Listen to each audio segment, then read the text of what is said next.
Le député sénégalais dit qu'il y a des présidents qui appauvrissent leur peuple. Voilà un exemple sous vos yeux. Parce qu'en pénalisant la raffinerie, tous ceux qui travaillent là-bas, ce n'est pas les enfants de Dangote. Tu imagines toute la chaîne de valeur.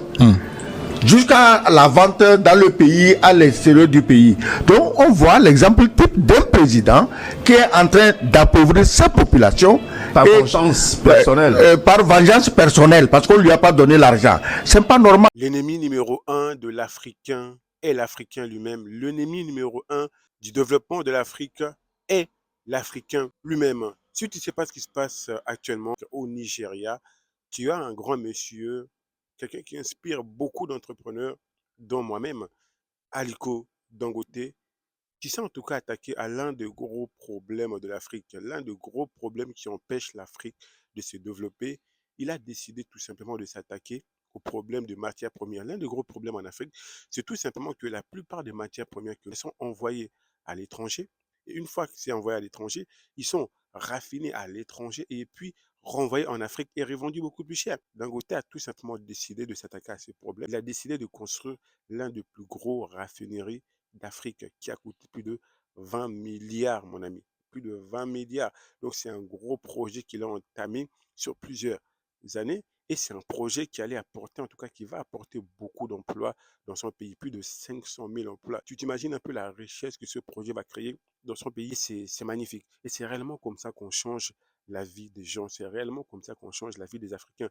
C'est pas simplement une espérance qu'on vend aux gens ou je ne sais pas quoi. C'est vraiment en action, en mettant en place des projets qui va réellement changer la vie des gens sur le long terme. En créant une raffinerie, cette raffinerie va permettre aux gens de travailler et par la suite avoir des revenus qui vont réellement transformer leur vie. C'est comme ça qu'on change la vie des gens.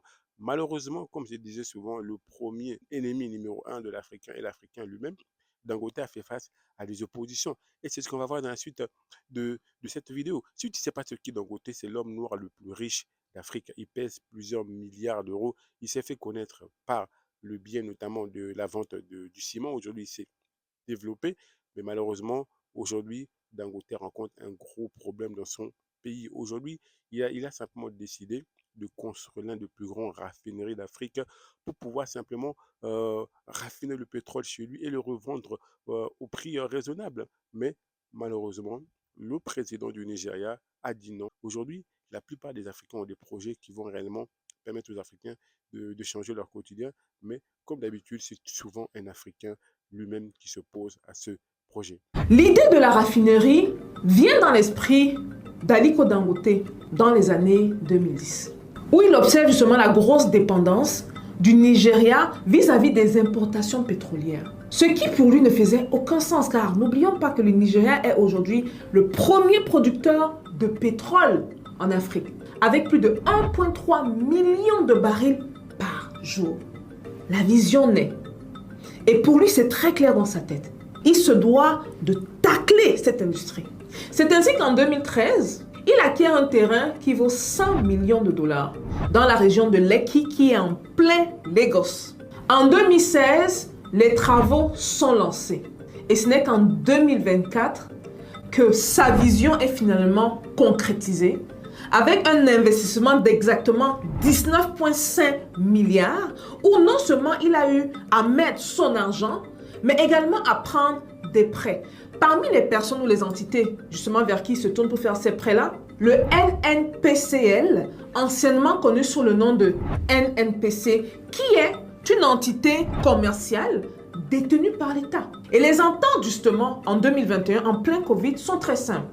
Dangote demande au NNPCL, qui veut dire simplement Nigerian National Petroleum Company Limited, d'obtenir 20% de la raffinerie, moyennant un investissement de 2,76 milliards de dollars. En 2024, dans cette année-ci, les ententes sont revues à la baisse parce que le NNCPL se retrouve malheureusement incapable de payer la balance de 1,7 milliard de dollars. Donc, le groupe de Dangote décide donc de baisser les parts, rappelez-vous, de 20% à 7,2%. Le Titan est content. Voilà, il a le financement dont il a besoin, mais surtout, la raffinerie est prête. Oups! à la seule différence qu'ils ne s'attendaient pas à ce qui vient de se passer.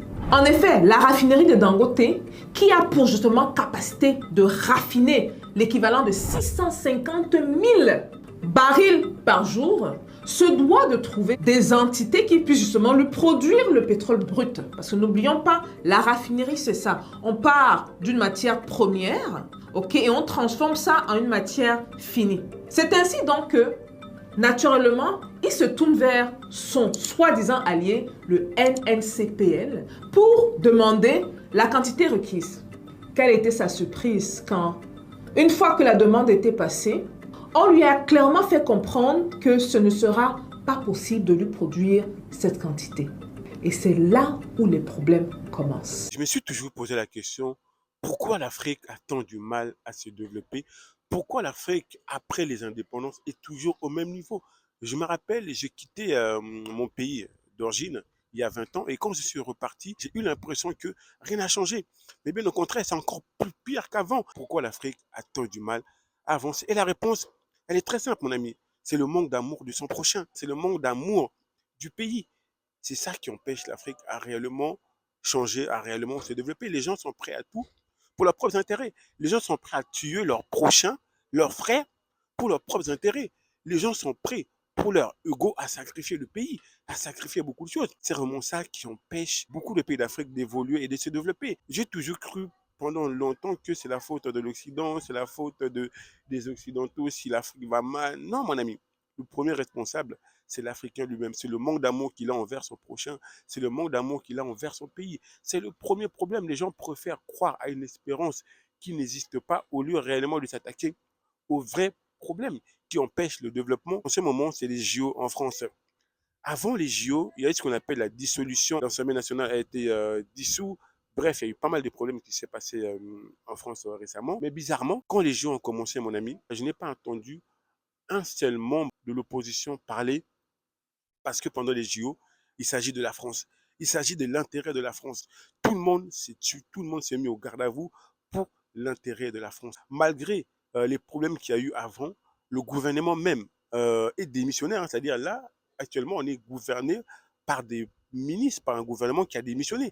Mais pour l'intérêt du pays, dans tous les médias français, tu ne verras aucun opposant parler, malgré même ce qui s'est passé durant la cérémonie d'ouverture.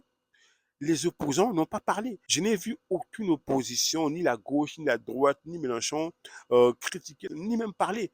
On ne le voit même pas à la télé. Même si la plupart des gens sont contre le président actuel, c'est la grosse différence entre l'Occident en règle générale et l'Afrique. C'est l'amour du pays. Les gens, pour leurs propres intérêts personnels, sont prêts à tout sacrifier, sont prêts à faire du mal à leurs frères pour leur ego. Aujourd'hui, vous avez un grand monsieur, Aliko Dangote.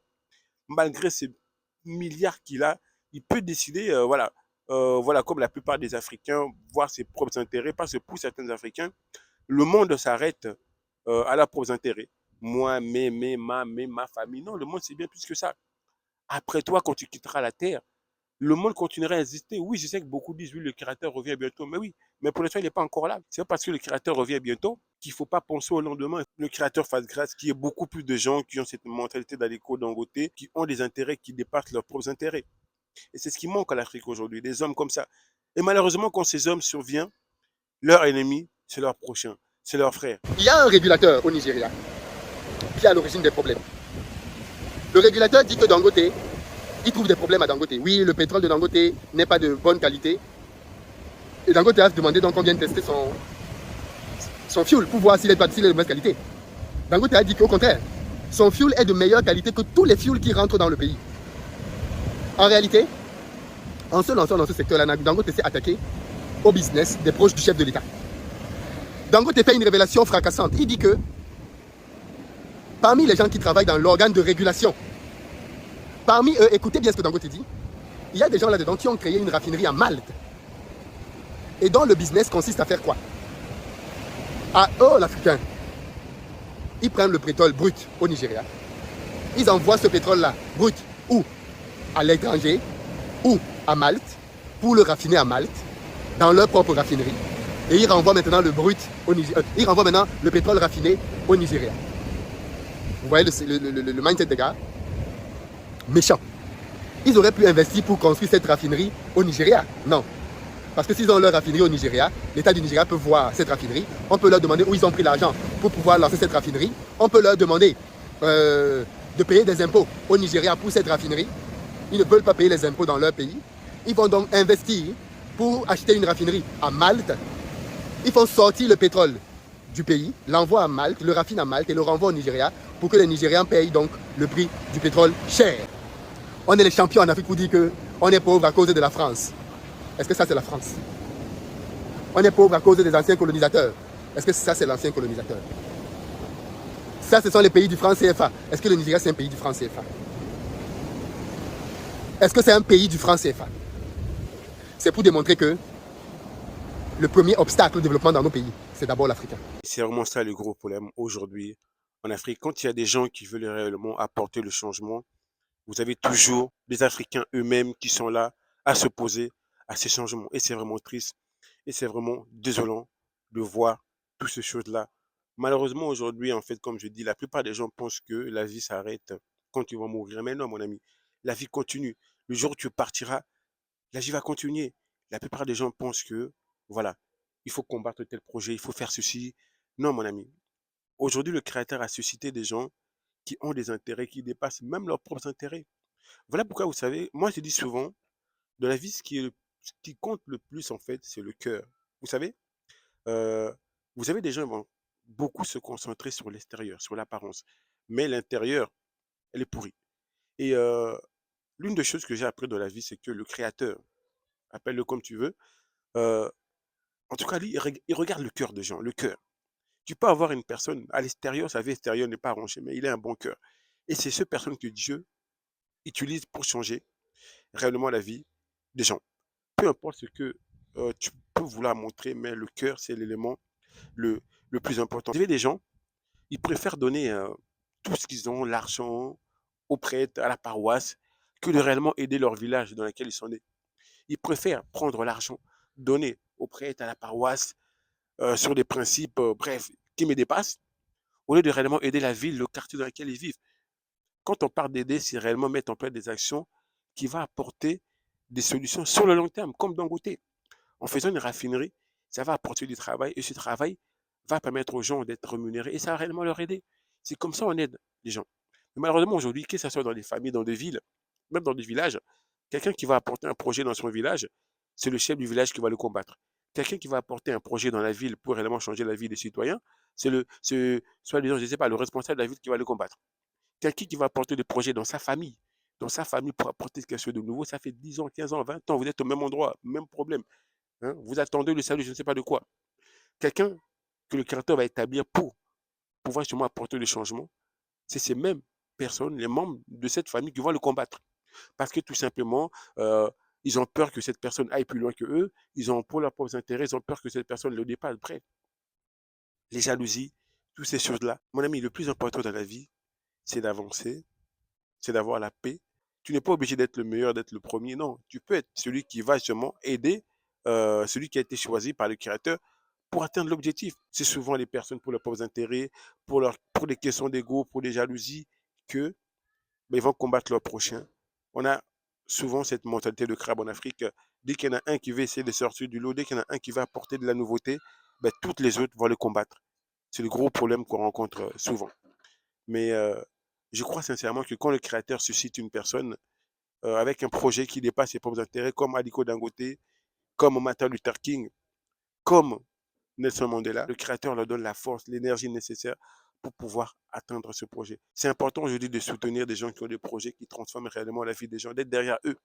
Même toi, en tant que personne, te dire à ton niveau qu'est-ce que tu peux faire pour réellement aider la vie des gens en Afrique, d'où tu viens, ton pays d'origine, pour qu'ils puissent avancer. C'est important. La vie, ce n'est pas que toi, la vie, ce n'est pas que ta famille, mais la vie, c'est bien plus que ça. C'est quand tu quitteras la terre, quand tu partiras, quelle sera ta contribution pour le changement de ton pays d'origine. On voit l'exemple type d'un président qui est en train d'appauvrir sa population par vengeance personnelle. Par vengeance personnelle, parce qu'on ne lui a pas donné l'argent. C'est pas normal. Donc Guy Marius Sagna a raison Encore Et on devait faire attention à ça. À vérifier, parce que moi, je n'étais pas là. Je ne sais pas qui a pris quoi au Nigeria. Bon, mais et Dangote donc... lui-même l'a dit en pleurant. Il a tout dit en pleurant devant les médias. Je dis qu'il n'a pas pris assez de précautions. C'est sa version des faits. Vu sa fortune, il n'a pas pris assez de précautions. Moi, à sa place, là. Ouais, mais un responsable comme Dangote qui viendra devant les caméras pour inventer... Non, moi je ne dis pas, c'est sa version des faits, donc il faut être juste prudent. Avec l'argent qu'il a à sa place, là, j'aurais corrompu tout le monde de Lagos à Kano. Tout le monde. Ah oui, mais il ne faut pas s'amuser. On sait que ça marche comme ça. Maintenant, il dénonce la mafia du pétrole. Comment la mafia travaille? La mafia travaille soit en menaçant, en tuant, ou en corrompant, en donnant de l'argent. Alors, il ne va pas nous dire... Tinumbu, est-ce qu'il ne faut pas voir aussi le bras des multinationales qui sont implantées sur place, qui exploitent le pétrole, et qui ne verraient pas d'un bon œil l'installation d'une raffinerie africaine? Même moi, dès que l'idée a germé dans la tête de Dangote de construire une raffinerie au Nigeria, il y a la mafia pétrolifère qui s'est mise en branle pour semer des embûches sur le chemin de cette construction-là. Et ce qui est encore sûr aujourd'hui, Tinumbu, ce qui est sûr, il reçoit des pressions de la part de cette mafia. Ce sera tout pour cette vidéo. Merci pour votre attention. N'hésitez pas à me donner votre avis en commentaire. Et surtout, n'hésitez pas à vous abonner, à liker. Ça me ferait un grand plaisir. Et surtout, ça donne de la force. Merci pour votre attention. Je vous dis à la prochaine vidéo.